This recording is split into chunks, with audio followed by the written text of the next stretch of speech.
up in the evening to the bat phone screaming, takes the Batmobile to Gotham City. Sees Commissioner Gordon at the GCPD cordon, got some trouble from Batman's favorite kitty. He arrives on time, also stops Catwoman's crime, says reform before it's too late. Makes the Batmobile go faster, off to see the prison pastor, the first wedding we have seen at Blackgate. It is Batbooks for Beginners, it's today. Batbooks for Beginners, on its way, it's Batbooks for Beginners. It's so fine, Batbooks for Beginners, it's Chris and Gerry time.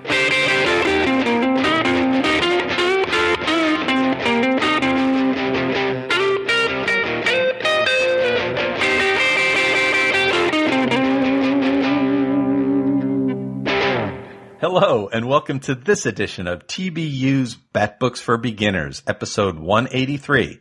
My name is Gerry. And I'm Chris. And we are your hosts. On Batbooks for Beginners, we will examine story arcs with Batman and related characters. We'll give you the historical background of the book, break down the plot and the art, and give you our opinions so you can decide for yourself if they're worth a read. Today's Batbook Chris and I are covering is The Resurrection of Ra's al Ghul. Chris, tell us a little bit about this book.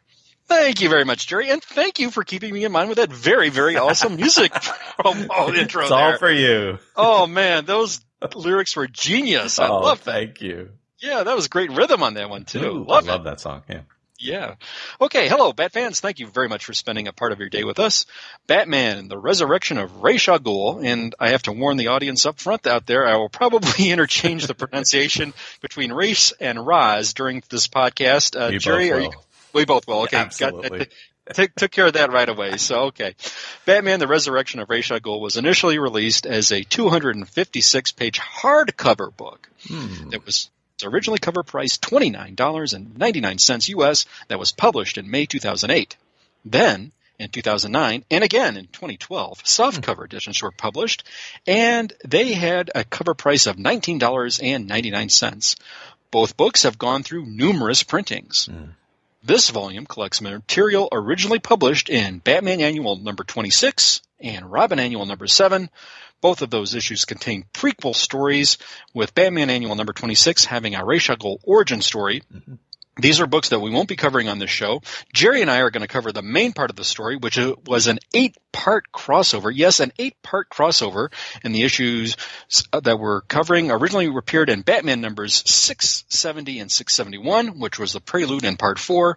Robin numbers 168 and 169, which contain parts 1 and parts 5. Nightwing numbers 138 and 139, which was parts 2 and part 6, and Detective Comics numbers 838 and 839, which were parts 3 and part 7.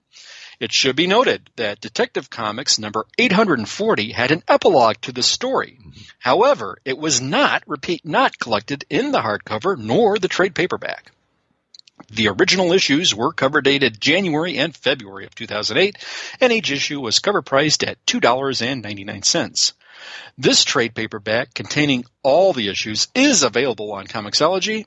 If you're looking to obtain a hard copy version of the story, the cheapest version appears to be the initial hardcover. Yes, that was cheaper than the softcover, believe it or not. Wow. Yeah, the website mycomicshop.com has this priced at $19.99. That's the cover price, but at the time of this recording, I did find one vendor selling a copy on eBay for approximately $10. So it's a pretty good buy. Yeah, Amazon vendors have this too for just around over $30, and that's for the softcover version.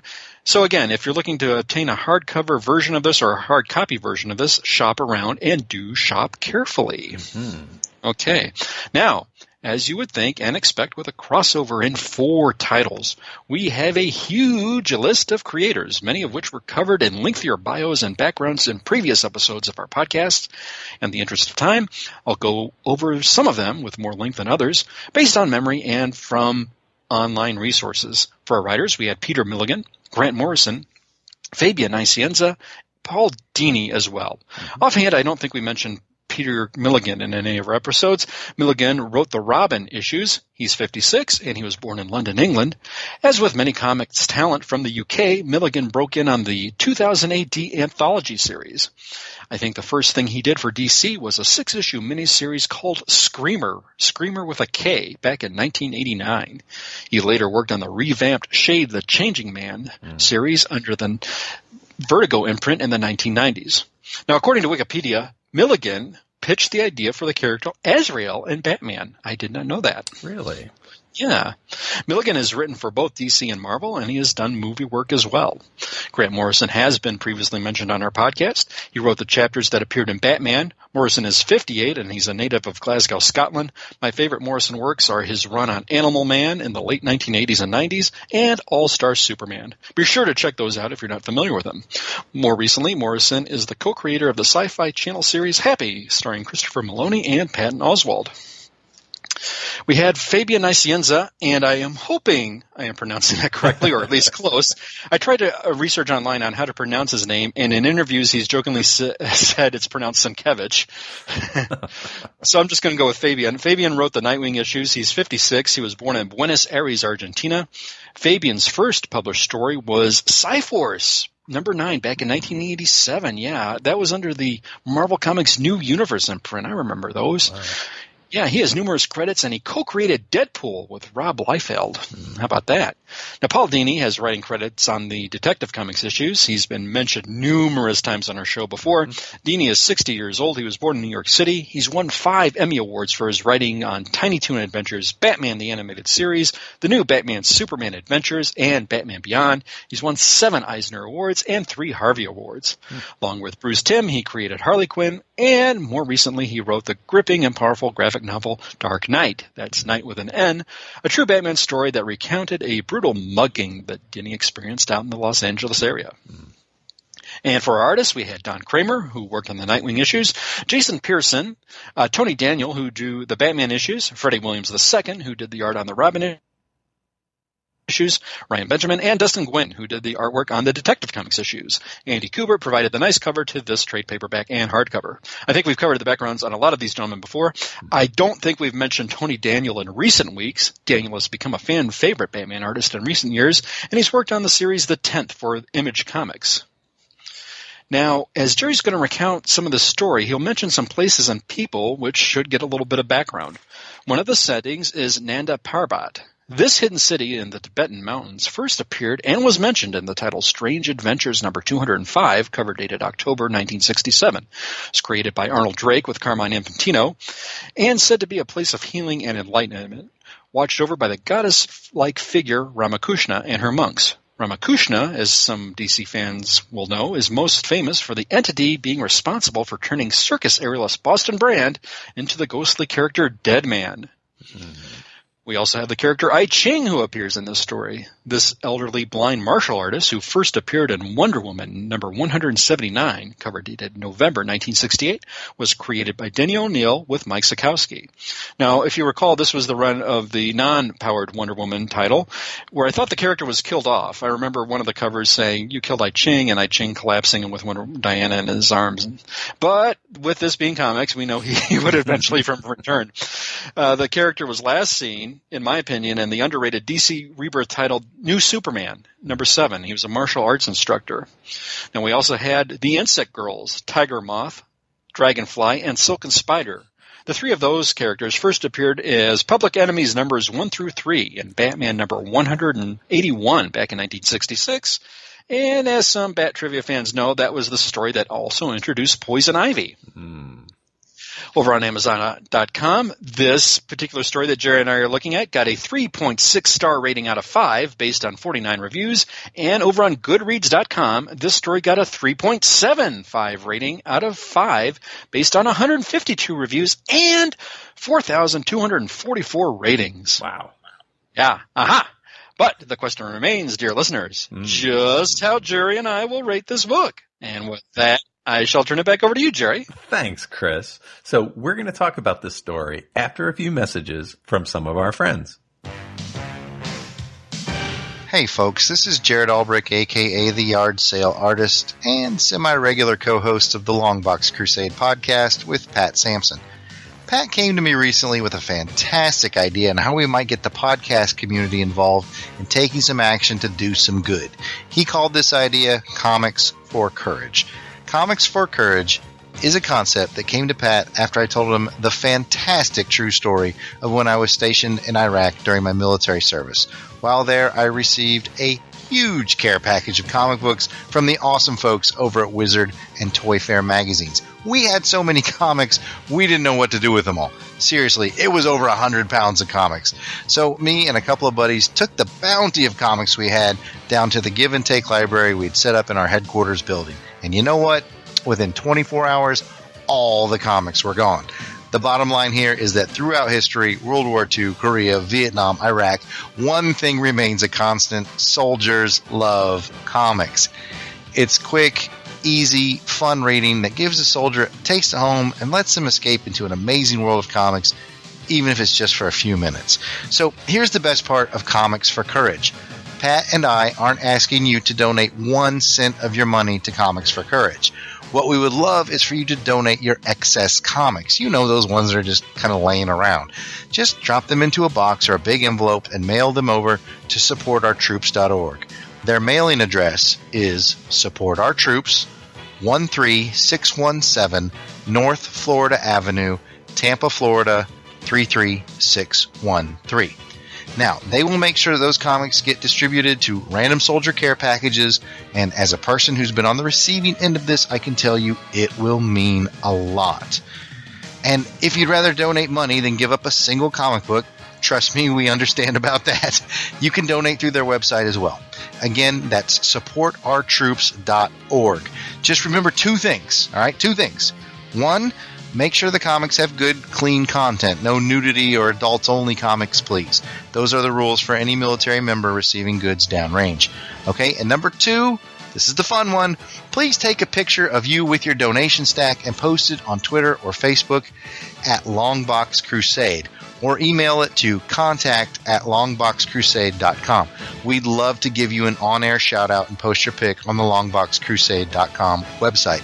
In summary, Pat and I, over at Longbox Crusade Podcast, would greatly appreciate you taking this small action to make a difference in the life of someone who is far from home, defending our freedoms. Thank you for supporting a Comics for Courage initiative. That website again is supportourtroops.org. Please check it out. Throw them some comics. Make some soldiers happy. We appreciate it. Thanks again. Welcome back.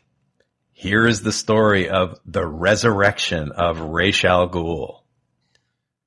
The League of Assassins sends a killer to Hong Kong to get the wise man I Ching to tell them the location of Nanda Parbat, the secret hidden Tibetan city of mystery and magic. Batman foils the attack. Because of the failure, Talia al Ghul sends Dragonfly, Tiger Moth, and Silken Spider to distract Batman while she has I Ching picked up. The trio attack a cocktail party full of Gotham swells. Batman stops them, and Silken Spider tells him that they are doing this for Ra's al Ghul, who she says has returned from the grave. Ra's, who looks a lot like Karis the Mummy, visits you're right. Talia. Yeah, you see the resemblance, right? I did. Yeah, now I do. Yeah, good catch there. Damian shows up in his Robin outfit. Confusion abounds. Ra's spirit has taken the body of one of his chiefs, but the assassin had poisoned himself, so the new body is problematic. He needs a new one that preferably has his DNA. Damian, his grandson, would be a good match. Neither Damian nor Talia thinks that this is such a great idea, and Damian defies the demon's head. Talia provides a diversion, and Damian gets away. Ra's sends some assassins after him and tells Talia that she will be punished once his work is done. Batman talks to I Ching about Ra's reported return. He says that there are other ways than the Lazarus pit to be resurrected. They realize that they must kill the demon. There's an invisible map to Nanda Parbat, and it is in 7 pieces, They're not normal map pieces. Of course not. No, too easy. It has multiple forms, like piece is a pendant, another piece is a tattoo, and one is a heredity speech impediment that's passed down in a certain family. I Ching's men are able to collect the pieces. Batman and Talia head to the mysterious city. Damian goes to the Batcave and tells Tim that Ra's wants to steal his body.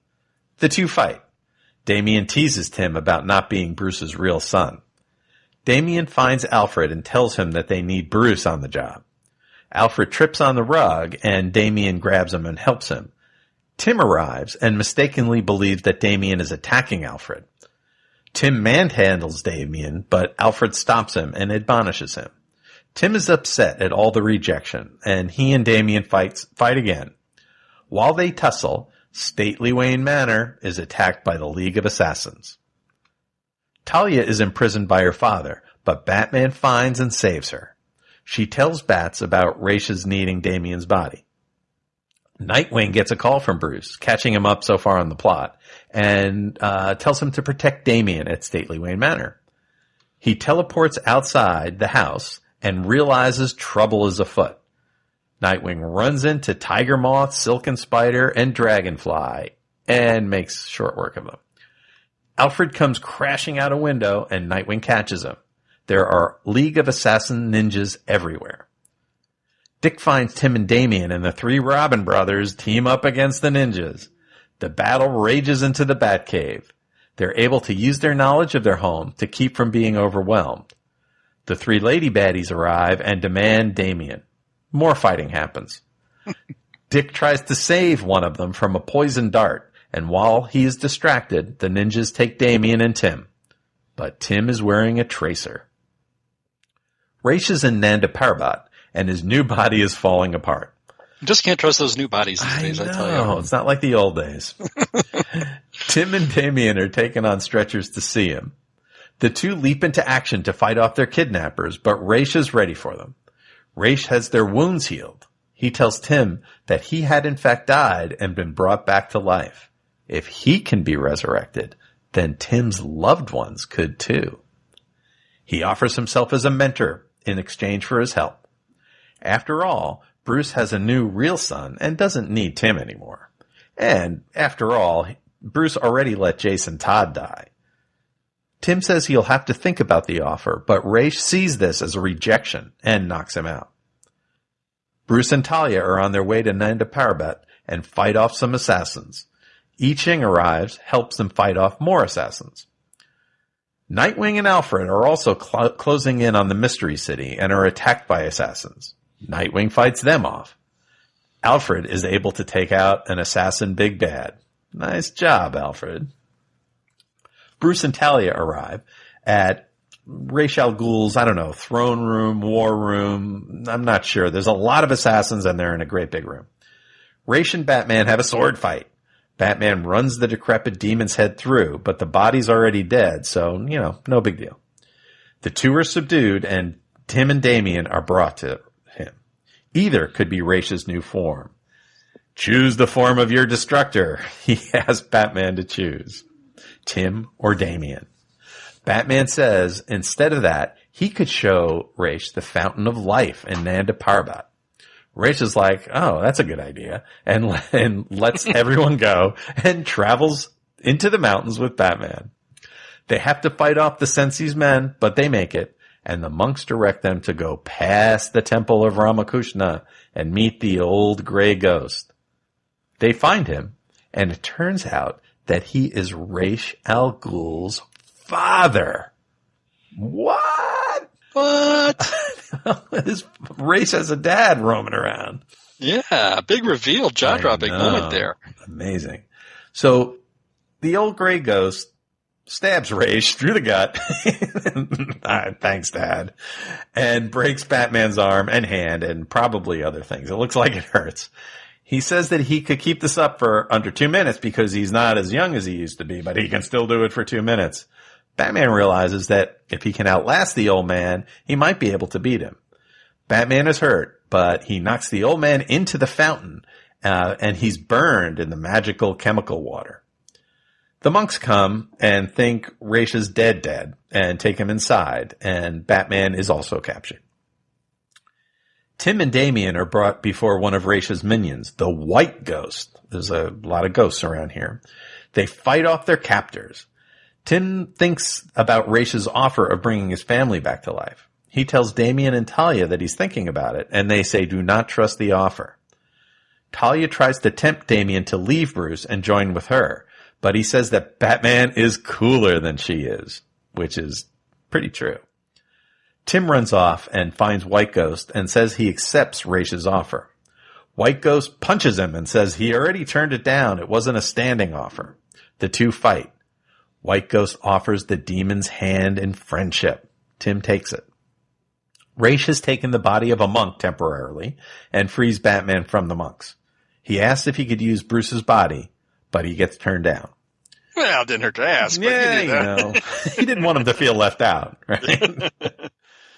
Tim is taken to the main Lazarus pit. Tim wants to go in and seal the deal with Ra's. I Ching shows up and tells him to do what his mind tells him to do. They fight a little. Nightwing shows up, and they fight some more. Turns out Tim just wants to get a sample of the water in the pit so he can figure out how to resurrect his family himself. Dick thinks that's a bad idea, too. They fight some more. And Dick explains how life works and stuff like that to Tim. And there's more fighting. I Ching puts an end to all the nonsense, says Tim has to choose. Tim goes to the pit, takes a sample, and pours it back in. Tim and Dick hug it out. Alfred arrives in a jet plane and picks up the two and Talia. They fly to Nanda Parbat, but Ra's has already taken the city. He's about to infest Damian's body when Batman interrupts him. There's some fighting. Batman throws the decrepit body the demon's head is infesting. Batman tells Damian to pick up a sword and fight. They're in a fight for their lives. Nightwing and Tim join the melee. They clear a safe area that they can work out of. Batman sends Damian with Dick and Tim to patrol the perimeter. You know, out there in the perimeter, there are no stars. That's true. Yeah, I've heard that. Talia doesn't think that sending Damian on patrol is such a great idea, but Bat knows what's up. Damian follows his father's orders. It turns out that White Ghost is Ra's son. So Ra's could take his body, which he does. Ra's is reborn. He's now an old man, but he's in good shape, so he's doing pretty good. His assassins obey him. Talia is happy to see him. The Bat family is surrounded. Talia knocks Damian out and takes him away. There's lots of sword fighting. The battle reaches a peak with Ra's and Batman square off, but the festivities are broken by the psychic mind power of the monks. They say that Ra's has perverted nature, stuff like that, and they grab him. The Bats get away. They're in a jet back home without Damian. Bruce knows that if Damian chooses to come back, that he will. It is Christmas. Bruce, Alfred, Dick, and Tim drink to family. The end. Wow. Applause. Quite a story. So Chris and I are going to talk about our feelings for this story after these words from some of our friends.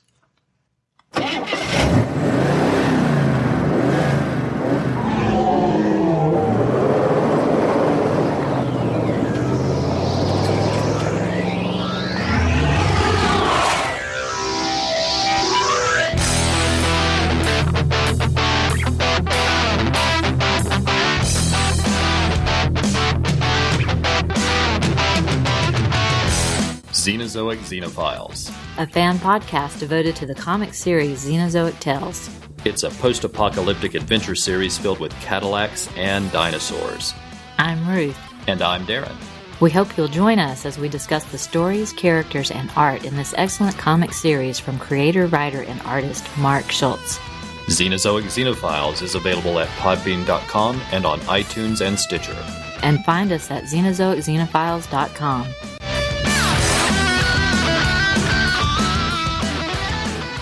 Welcome back. So, Chris, what did you think about the story? Gerry, this was a very tight story considering all the talent that was involved. Ra's is one of my favorite villains, as people of the podcasters, listeners know, and this was really one epic book. Just for those keeping score at home, I think it was one of the earlier things that we looked at when we were podcast partners. One of the earlier things that we reviewed was Batman Death and Maidens. I think that's where his apparent death occurred, just for those to kind of fill in the dot our I's and cross our T's here. But boy, you had so much going on, and there were also little moments too. Well, you had an Alfred where Alfred was grabbed by an Ubu and he's holding his own. We had Tim's internal conflict with the resurrection of his father and Stephanie and his buddy Cal there. And I even like the little touches too, with the inclusion of the trio of villainesses, the Insect Girls that we hadn't seen in a while. And I just loved those characters. I really did, and I'm glad that they were brought back for this story. There was a ton of stuff to like here. I don't think I'm going to have barely any nitpicks, and those were my initial impressions. What about you, partner? Well, this story is kind of right up my alley. It's, what I really like about the modern Bat books is the Bat family, the way they put together the Bat family with, Batman and the Robins and the ex-Robins and the, Alfred and all this. And this is kind of the beginning of that. This is, they're starting to put together the relationships. Damian is, we see Damian, with Dick, and we know, later how much that relationship expands. And this is really the very beginning of this. Damian and Tim, it's really starting to come together into what we recognize as the modern Bat family. And this is a really good way of developing it. Alfred has developing a relationship with Damian, a trusting relationship with Damian. And he's, for as obnoxious as Damian was in the last book that we covered him in, Damian he's starting to get toned down. He's still obnoxious, but he's obnoxious against people we don't like. So it's much better. He respects Batman.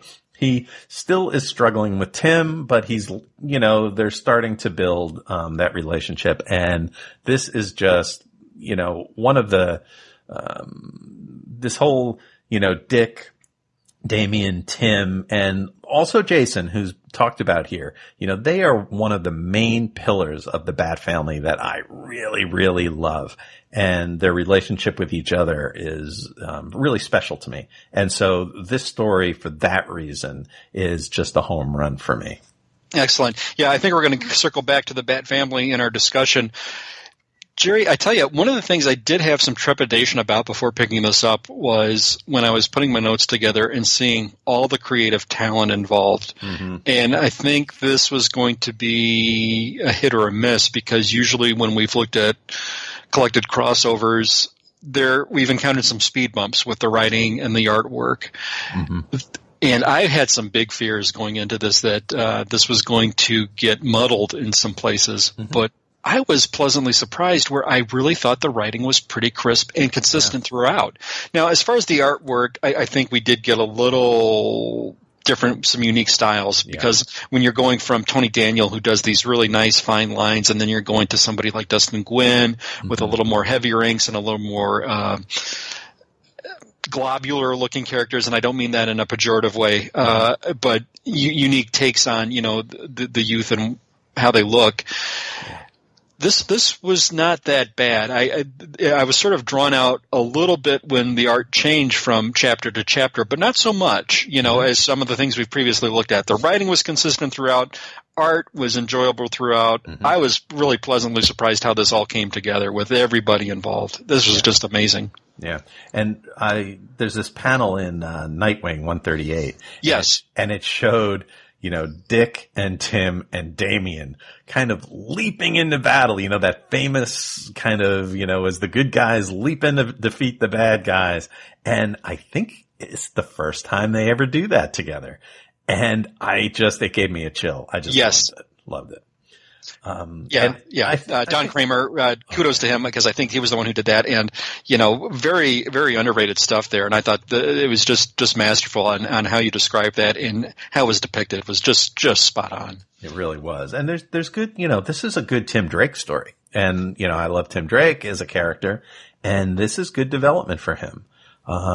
Dealing with the death of his family, dealing with, what his place is in the Bat family now that Damian's here. This has been set up for a long time over the course. If you go back to our previous episodes, a lot of this Tim Drake, characterization has been progressing and is really starting to get interesting here. So for Tim Drake fans, I definitely think this is a solid story, but also Nightwing. He kind of starts to take the position of that older brother that, lays down the law. You do this, I'm going to do this. Go. And how cool was that? Because, we've always seen that before, but this was really done, and we do get some of the Dick Grayson introspection that we've had before. Mm-hmm. Everybody has their moment, but boy, this was just really spot on. Really was. Now, I also liked, when Damian has really, we were saying in Son of Batman where Batman really kind of, exposed his very dangerous and scary self to Damian. And in this case, Batman says to Damian, okay, take a sword. We're fighting for our lives. And Damian's like, gulp. Yeah. Okay. Yeah, this is what it's all about, father, son, and everything else. Circling back to Nightwing 2, we also had that internal conflict where does he go after Tim and Damian, or does he stay and help the fallen Dragonfly, Tiger Moth, and Silken Spider? I mean, their lives are aligned, and he's got like 30 seconds to administer this antidote. And of course, what decision he's going to do. He's going to save the lives. And I thought it was like, when you see the villainesses appear in the cave, you think, oh, now they're going to figure out. But of course, naturally, they're going to get revived, and they're going to get cured to live, but just messed up enough that they're not going to be. They're not okay. They're not okay, and they're not certainly going to be, remembering anything what happened, to the previous. But I hope we haven't seen the last of those three. I think those were nice touches. The inclusion of I Ching, a character in Decent Lore, the intensity and nastiness and the brilliant villainy of Sensei. Just a great character. Again, this was somebody introduced way back in the Deadman days, back in Strange Adventures, if I'm not mistaken. Mm-hmm. And of course, he appeared later again in Detective Comics in the late 70s, early 80s. Fantastic character, and you forget how great when it all clicks and comes into place. This was really, really something special, and I was just a sucker for this. I really can't knock anything really with respect to the art and the writing. This was really good. Really Gerry, you asked me, in your notes, and I think you touched upon something with who is in your Batman family, in the court. I think this is something we also want to pose to the listeners as well. Yeah. Who wants to go first? What is? I've got my core Bat family in mind. I think you do as well. Who wants to proffer their response first? Well, I can go. I can tell you that the core of the family for me is Bruce, Alfred, Dick, Jason, Tim, and Damian. Okay. And the thing that makes kind of the current Bat story, that Tom King is working on in Batman, the thing that makes that interesting for me is that, Selina has always been in the next circle of Bat family. And as, she is marrying Bruce, does she now move into the core Bat family? And how would that work? And how would all those relationships change? And that's what I love about, Tom King's run for all of the, issues that people have with it. How about you? Yes. Who's your core family? Well, here's my controversial answer. My core Bat family is Bruce, Alfred, Dick, Selina, and Barbara Gordon. That's my core. And my approach to this was taking it a little bit on the chronological side, because at first at core we had Bruce, then Bruce Alfred, then Bruce Alfred Dick, then we had Bruce Alfred Selina, and I think there's a lot of untold stories and a lot of history that Bruce and Selina had, where we had Bruce and Robin and Selina encounters while they were in costume. And I think Dick obviously sensed something was going on between Bruce and Selina and all those initial encounters. And I think there was a little bit of Dick in history, Selina, when we had some stories that happened in the 70s and 80s, you know, with them. There was a story, oh gosh, it's escaping me now. I'll come back to it in a moment. But we had instances where Dick and Selina did work together. And I think those are the core group. And of course, when you have the relationship with Dick and Barbara all along, they first encountered each other in the 60s, and they had their own stories together, and they had some history there. Yeah. So that is my initial core group. And then on the periphery, just where, you know, of course, you know, we have Jason and Tim there. I think they're I hate to put them in secondary, but I'm going to put them a little secondary. But by no means are they not close, or are they not as, quote, unquote, important. Sure. But that's my secondary tier right there. And then somewhat I'm floating out with Cassandra and Kate Kane and everybody else there. Sure. I would say secondary, right, is, you know, Jim Gordon, you know, Spoiler, Cassandra, Batwoman, and those folks. And I'd be interested to see. I would think that for somebody to be in the Bat family, one of the kind of prerequisites is that you know that Bruce is Batman, right? That you're aware of people's, you know, real, you know, identities. So I think that that's kind of a caveat. There's also like a personal drama kind of ring that I think in this case, Ra's al Ghul is perfect, right? Because it's Ra's and Talia, and there's almost like another family relationship there, with Talia, you know, being the mother of Damien and Bruce being the father, and, you know, Ra's being, you know, her father. I thought it was interesting in this that, you know, Ra's has his own father and son, all these ghosts, the gray ghost and the old white ghost. I thought that was funny. But I think that, you know, so, you know, in this story, and you know that when Alfred is coming along on the trip, you know that this is a family story now, right? This is something that is not just Bruce going and beating somebody up. This is has more to do with the kind of history of the Bat family. And I think that that's important in this story that we're covering. But like in that personal drama area, you have Talia, you have Ra's, you have, I don't know, Leslie Tompkins, right? Sure. Other people. So that's really interesting to me. And what I'm wondering is, in the current run, if Selina becomes core, then what about the Sirens? Her best friends, what's going to happen with them? Are they going to be brought in? Are they going to be problematic? I mean, can you imagine Harley and Ivy? I think it's a little, it does get somewhat murky there. I'm sure some hardcore Bat fans were screaming at their earbuds when I couldn't recall the story, the Lazarus Affair. That's what I was trying to get out. Okay. That happened back in Batman numbers 332 to 335 approximately there. And right before that, there was a bit where Talia was getting a little too close to Batman, and Robin sought Selina's help, saying, "Hey, you got to straighten Batman out before he embarks on this mission." And things get a little bit there. I think there was a lot of Selina inclusion and Selina's closeness there.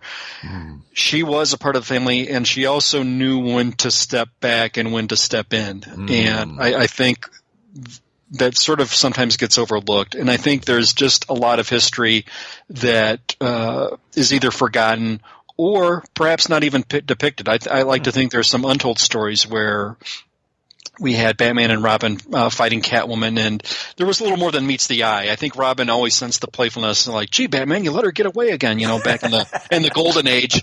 But I think as those stories progressed, I think as Dick got older, he knew that, hey, maybe I should hold back when Batman wants to go after Catwoman, you know, or, you know, maybe Catwoman. And I always like to think there's like some untold story where Robin encountered Catwoman and she kind of did a number on him saying, hey, little bird, you just, you know, wait, you know, I'll fix you. And now Dick finally got the message one way or the other. So, Yeah, of course. I think I see a love, lot of your points with. Go. Sorry. No, I love that you want that in your mind. Selena is part of the core Bat family because I want that so bad. Oh, sure. And I think with the Sirens too, it's weird because on the one hand we see stories where everything's hunky dory with the three of them gallivanting around like in the Harley Quinn title, and you see some nice little artwork. Here's the three of us getting together, and of course you had the whole Sirens story run, which was 30 issues or something. Yeah. And I think an omnibus came out recently with that they put out. I know some Catwoman fans who are quite divided on this thing because I think in their mind that their Catwoman isn't palsy-walsy with Harley and Ivy, and in the other realm, there's sort of an acquaintanceship, but not necessarily, quote, friendship. So it's weird to hear these people who are just passionate about Catwoman and what their opinion is on this.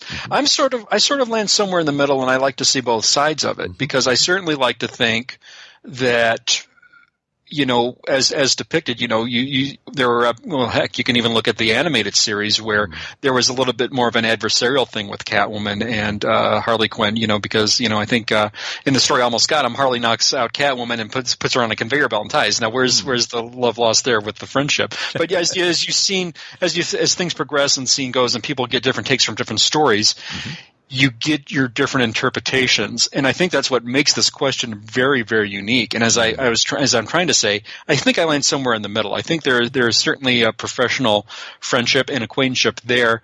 I just don't know how close there is. I think with Tom King's depiction, we see certainly a lot more bonding with a Catwoman with Harley and Ivy with that last Ivy story arc, and just the convincingness there. So, Gerry, this is very compelling, and you really bring up a very intriguing question, which I confess I have somewhat mixed thoughts and division on. Yeah, me too. And that's why I think it's interesting. And I can imagine that there's all kinds of people's opinions. I mean, Catwoman, we're definitely off-roading this story here, but Catwoman, with the Sirens, Ivy and Harley have a romantic relationship on again, off again. And Catwoman's not really part of that at all. Because I think Selena loves Bruce. And I think, in my opinion, in my canon, Selena and Bruce have always loved each other, and that's the relationship.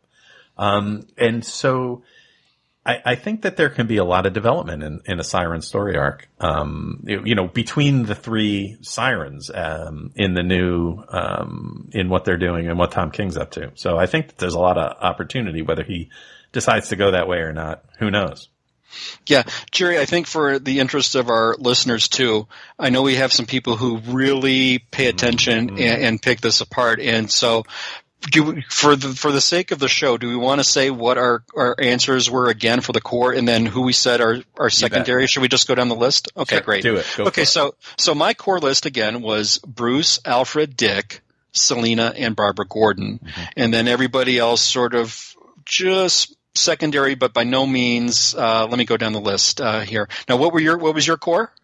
Bruce, Alfred, Dick, Jason, Tim, Damian. So okay. Bruce, Alfred, and all the Robins. The male Robins. Okay, so I'm saying Jason, Tim, Damian secondary, and you're saying Selena secondary? I think Selena is a special case. I think she's Bruce's love. So okay, Commissioner Gordon. Secondary. Secondary, I agreed. Spoiler. Secondary. Secondary, agreed. Cassandra. Secondary. Secondary, agreed. Batwoman. Secondary. Secondary, agreed. Cool. Great. Talia. I think that's part of the personal drama section, Yes, I agree. Leslie Tompkins? I think same thing, Same thing, agreed. Secondary, yeah. Yeah. But personal drama, yes. Yeah. Okay, cool. I think so. There you have it, listeners. I'm sure you'll chime in and perhaps agree or strongly disagree. Yes. Now, I'd love. What we should do is we should have folks tell us who they think is in their Bat family, and let's do it on Twitter. Sure. Let's hashtag. Let's call it My Bat Family. And perfect. Tell us who you think is in your Bat family. And it could be your list of core, secondary, whatever, or maybe it's just somebody you don't want people to forget, because we're certainly not being totally thorough here. So go out to Twitter, hashtag #MyBatFamily, and let's see what people think. This should be fun. Yeah, please. And we certainly don't mean any disrespect. Let's try to keep this friendly as possible, and we're certainly going to respect everybody's opinion. Absolutely. We're not going to take anybody to task and, say, how you dare you think this or how you not, this is just polite opinion. So hopefully we'll keep this way, and we certainly don't want any bashing. And conversely, if someone chimes in with their opinion, we hope you respect everybody else's opinion who chimes in. We certainly don't want to see any wars going on there. And let's keep this friendly.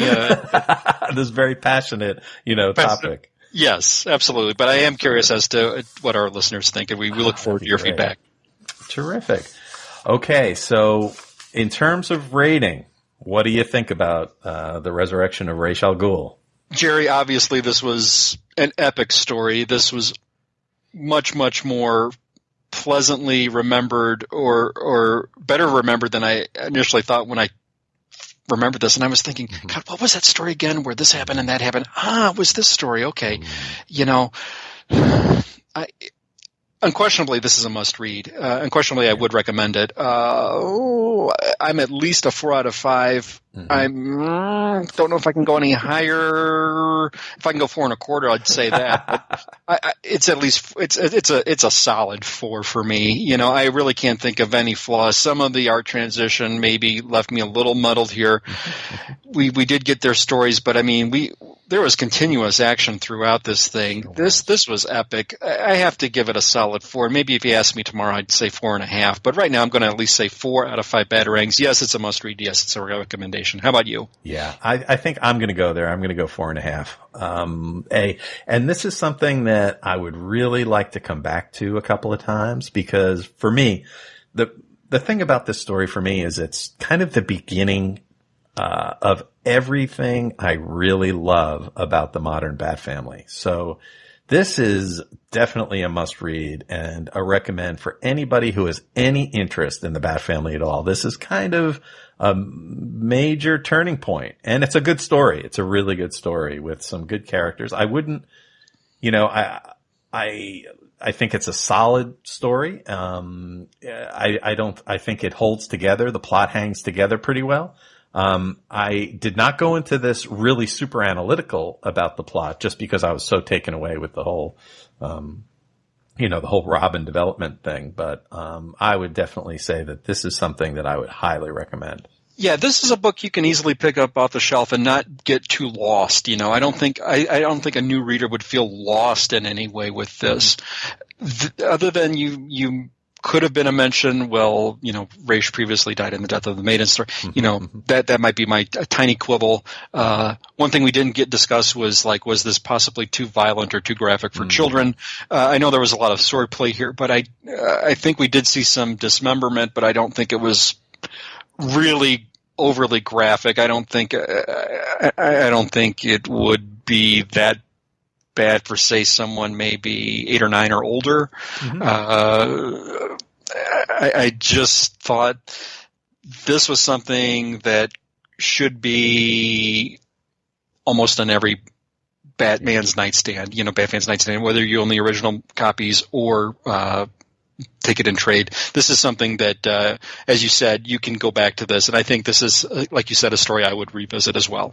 Yeah. Yep. Totally agree with you there. All right. So that's what we think about the resurrection of Ra's al Ghul. Now, last episode, we said that we had something we wanted to tell the folks, didn't we, Chris? Yeah, we did. And we did get some inquiries on Twitter as well as what could that possibly be? What could it be? Well, I think we're ready to kind of, to let the cat out of the hat, cat out of the bag. Yep, let's unwrap it. They open the envelope, and the special announcement is starting the beginning of May. Chris and I are going to be adding another show to our podcasting repertoire. We're going to create a show called The Professor Frenzy Show, and what that's going to be is Chris and I are going to cover indie comics. That's right, and I'm really looking forward to this. I think the intention Gerry and I had was we wanted to show a little bit of light on some books that may not get some attention, that some might be under an umbrella or a publisher that isn't quite as big as the main 2 or even the main 3. Yeah. a lot of new material comes out there, and I think a lot of great stuff does get overlooked simply because it's just not finding an audience. And I know Gerry and I like unique stories. We like unique artwork. We like some writers and artists that don't necessarily get mentioned or enough praise or loved as they should. We both love the comic book medium, and the independent titles have a real plethora of some great and outstanding material. Now, some of it may not be released on a consistent basis, but as Gerry and I got to be talking, it's interesting that he pitched the idea to me, and this was something I had in the back of my mind for possibly being a show, and here, lo and behold, Gerry was thinking the same thing along the same lines all this time. So my jaw hit the floor when he said, "This is what I'm considering. Would you like to get on board with this?" And I without hesitation, said I absolutely would agree to do this. And I can't wait to get started because I already know some books that I'd like to put a light over and say, "Hey, you should be reading this. I think you'd enjoy it." What I love about the comics medium is that it's not just capes all the time. Now, there are some good independent titles that do publish some superhero stuff as well, but I think Gerry and I do like our share of horror, and we do some like our share of sci-fi, and it's something a little bit that's offbeat. I think we both can appreciate some story with some good artwork, and this is really good. So, partner, I can't wait to do this. Me too. I know what one of the things you did like back in February was you were putting up for Valentine's Day. You were putting up like all these romance comics. Oh yeah, and boy, they look fun, and I just love, like you said, capes are great. We love Batman. We love, all kinds of, those kinds of superhero characters, but there's a whole other world of stuff out there that doesn't get the attention that the Batman, Superman, Spider-Man kind of things get. And we love that stuff too. And we just want to spend some time and, try to folks that aren't exposed to that, because some of these smaller publishers don't have the marketing budget that, DC and Marvel have. So we'd like to do our part and see if we can get some people to find some books that they love. Yeah, and listeners, it'll take a while, I'm sure, for us to find our footing. So please be patient. We do hope to bring on a guest or two as time allows and guests permit us to. So we're really looking forward to this. And as things get a little more cemented down the line, of course, we're going to be mentioning this more in the shows to come. Absolutely. So if you're interested and if this sounds like something that you're interested in, go out, do an iTunes search for the Professor Frenzy Show. We've got a promo up there, and we have, I think we got a song up there too, now that I think of it. Yeah, you'll love it. So thanks for everyone for listening. So Bat Books for Beginners is part of the BatmanUniverse.net network. We offer all the Batman-based weekly comic book reviews, news, and some great podcasts, including the flagship comic podcast, Everyone Loves the Drake, Batgirl to Oracle, and so many more. If you like what we offer, please consider donating to us at the TBU Patreon account. You can find a link to the Patreon account on the BatmanUniverse.net website. Now, Chris, you do some work on Batgirl to Oracle, one of the terrific, Stella's terrific podcast, and I just love what you do out there. Well, thanks. I appreciate you mentioning that, Gerry. Yeah, I can be found on Batgirl to Oracle. That's a monthly podcast. And occasionally Stella will put out a special episode as well. But Batgirl to Oracle, she's examining all the incarnations of Batgirl. She's going to be looking at every Barbara Gordon appearance in chronological order, along with the current titles Batgirl and Batgirl Birds of Prey, while that's still out there. Yeah. So please give that a look. I'm going to be looking at the Batman Adventures title, which was the comic book from the 90s based on the 90s animated series. And in future episodes before the year is out, I'm going to also take a stab at looking at Batman 66 meets Archie. Or is it Archie meets Batman 66? I'm not sure, but I know there's characters are coming up for a 6-issue limited series that I can't wait to dive into. That'll be great. Thank you so much. Yeah. Now, Gerry, can the listeners possibly find you on the BatmanUniverse.net? And what are you up to over there? I think you're writing some reviews, are you not, sir? I sure am. I'm doing Batgirls and the Birds of Prey, which is sadly coming to a close. I'm really enjoying that book. I'm doing the new Mother Panic book and from Young Animals, which I'm also enjoying, and the main Batgirl book. So all of which, I'm really enjoying all of them and love doing the reviews for them. Cool. Now, can the listeners also possibly find you on Twitter? It's possible, and sometimes it's annoyingly easy to find me on Twitter. You can find me at Professor Frenzy. That's at Professor Frenzy, and I cover my favorite DC books as well as indie books. I talk about Dark Shadows, and we live tweet horror movies using the hashtag SpenGhoulie and all of the MeTV Saturday night good times that we have out there on Twitter. And you're out there too, Chris. Yes, I am. You can find me. My handle on Twitter is at BTO and Batbooks. Once again, that's at BTO and Batbooks. I do love to live tweet during Saturday nights along with the MeTV lineup, where we have a lot of friends out there, where I think most of us start to get on board during Wonder Woman, and then we'll do SpenGhoulie. We'll cross over it after following that. There'll be 2 half-hour episodes of Batman. And I sort of wind down once Star Trek starts, and I'll just kind of follow along. But that's it. You can get started a little earlier than that. Some people get on board during the Wild Wild West reruns. Yeah. But I think Wonder Woman is right when a lot of people start. And boy, we finally got through the end of Wonder Woman last night at the time of this recording. The last episode of the last season of Wonder Woman was last night. And Gerry, I don't know. It was tough that last season. Someone bravely tweeted that they preferred the then current incarnation of the series. But I think you and I both preferred the season 1 World War II episodes, if I'm not mistaken. Yeah, that's my kind of cup of tea as well. Yeah. There was just something about those episodes where the little comic book look to the show, the intro to the show, just had a lot of feel to it. The Steve and Diana and the Steve and Wonder Woman stuff. Just some great, charming episodes, I thought, in that first season. Agreed. So hopefully we're going back to that. Yes. Hopefully next Saturday we get to go back to that. Oh, that'll be good. Gerry, do you have any other friends on Twitter that we like to give a look at? We absolutely do. So some of the podcasts that we've been listening to, those folks are out on Twitter. We've been listening to The Cosmic Treadmill and Weird Comics History, which is Chris Sheehan at Ace Comics and at Reggie. And Chris and Reggie, they discuss classic comics. They do some terrific stuff, and it's very entertaining. And they take some really challenging topics to cover, and they do a terrific job at it. So I'm really enjoying that. Chris Sheehan also has a blog. Chris is on Infinite Earths, where he's doing like 700 or something consecutive days of covering old comic books. And I think they say it's the second best thing to reading the comics themselves. And for some of the comics that are a little not so great, maybe it's even better than reading the original comics themselves, because he's pretty entertaining. Very much so. I totally enjoy them. Yeah. Of course, we're also following the Sutherlands. We listen to their work. So they've been doing Warlord World, Xenozoic Xenophiles, and Trekker Talk. And they've also done Sensational Sleuths and Fantastic Fantasies, which is a lot of fun. They have great shows. Absolutely. Totally enjoyable. We've also been following Randy Andrews, who does Soundtrack Alley and Gen 13, which are two really terrific podcasts. Clinton Robeson does Coffee and Comics. We've also been listening to Long Box Crusade with Pat, Jason, and Jared. They've also been doing a Sherlock Holmes Saturday matinee podcast, which is a lot of fun. We definitely recommend that. Oh yeah, great time to be had. Terrific.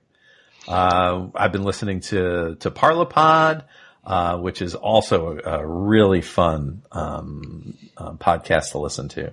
Yeah, shout out to Dave and John. Definitely. Fun show, and they're covering some new books. They got some great interviews. No holds barred opinions.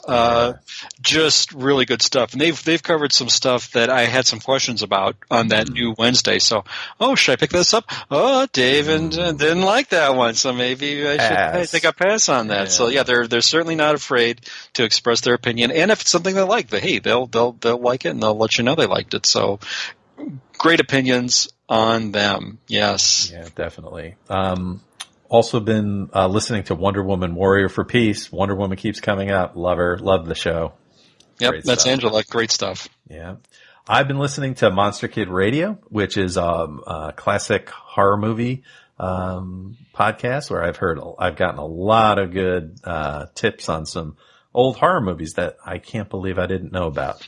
Great stuff there. I'm gonna have to get on board. I'm behind. I got to get on board. It's terrific stuff. We got a letter in our mailbag. Oh my goodness! goodness, we have a lot of stuff to talk about. Yes, we do.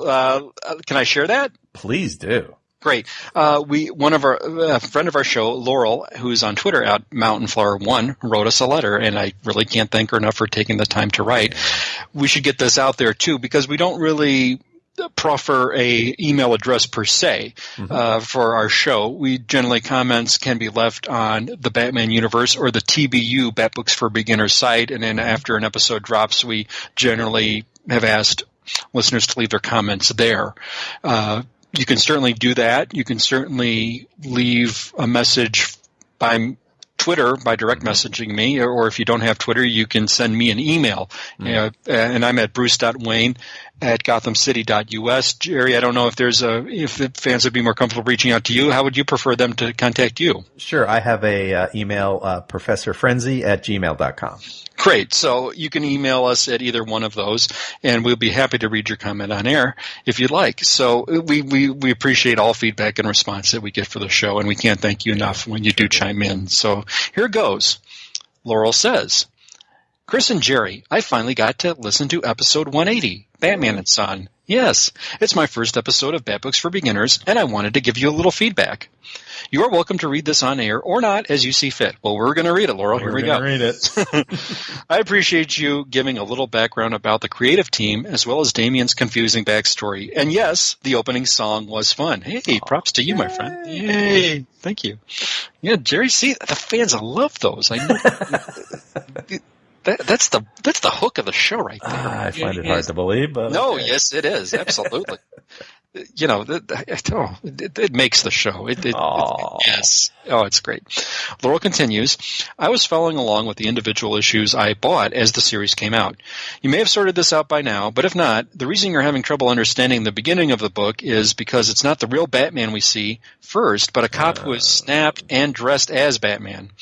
Gordon explains this from his hospital bed. The opening scene is Cop/Batman defeated by Joker. Cop/Batman then pulls out a gun and shoots Joker in the forehead. Somehow Joker is still alive, so Cop/Batman tosses him into a dumpster. What happens to Cop/Batman at this point is not yet revealed.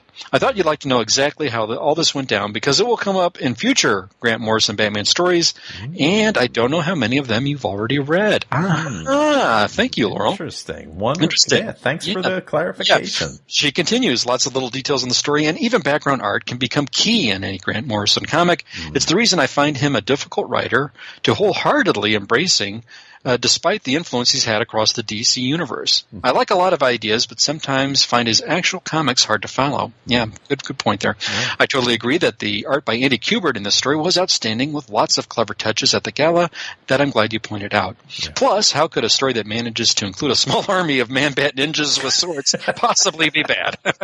Fair. Yes.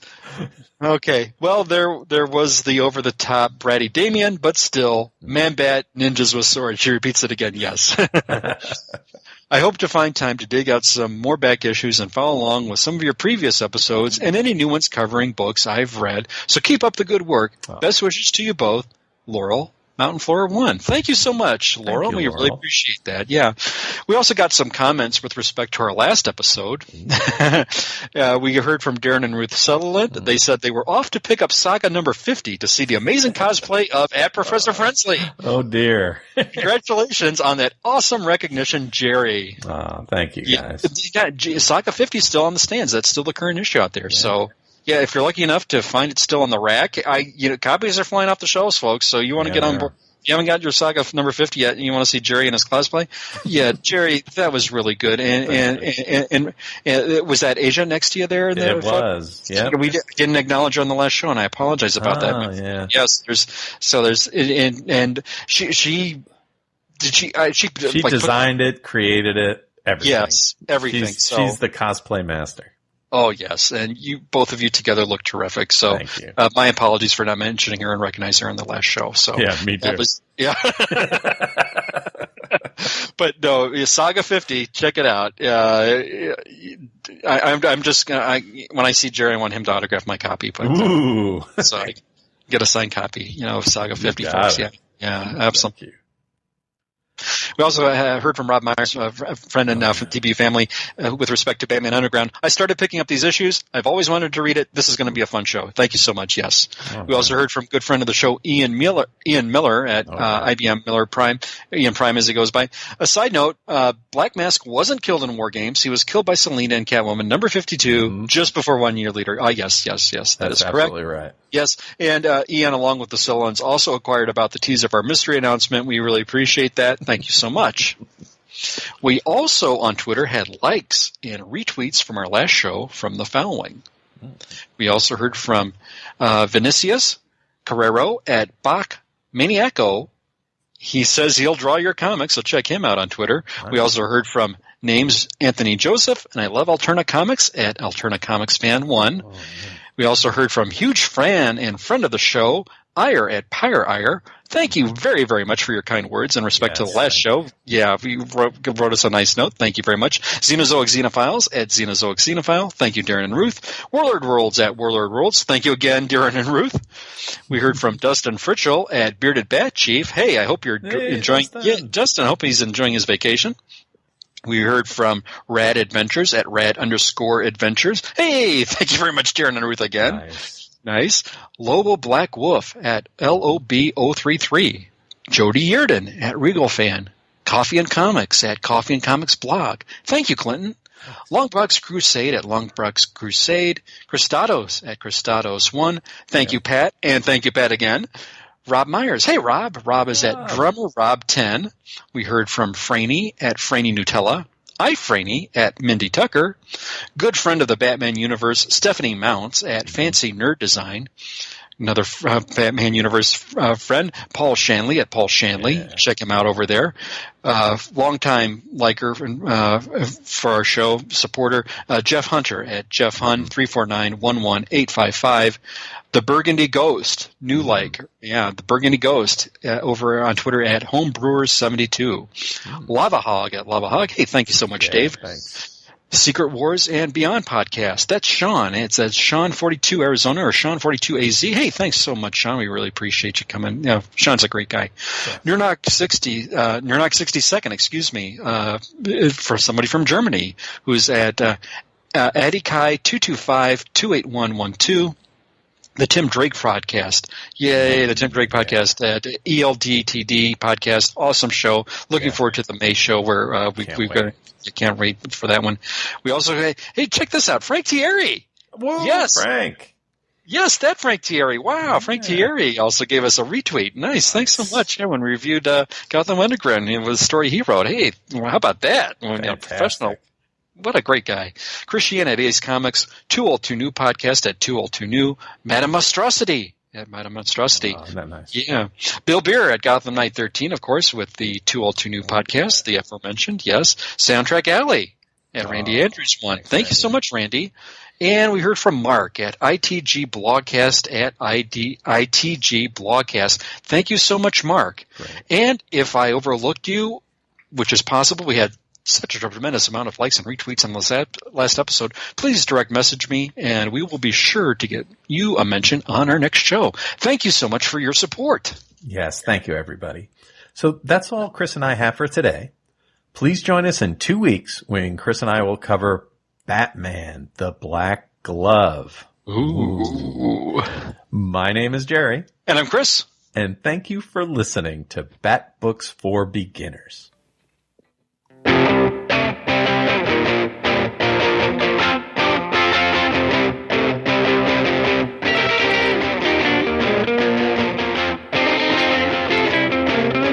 He wakes up in the evening to the bat phone screaming, takes the Batmobile to Gotham City, sees Commissioner Gordon at the GCPD cordon, got some trouble from Batman's favorite kitty.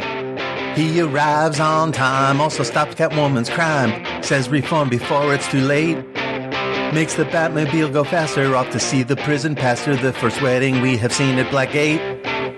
It is Bat Books for Beginners, it's today. Bat Books for Beginners, on its way, it's Bat Books for Beginners. It's so fine, Bat Books for Beginners, it's Chris and Gerry time.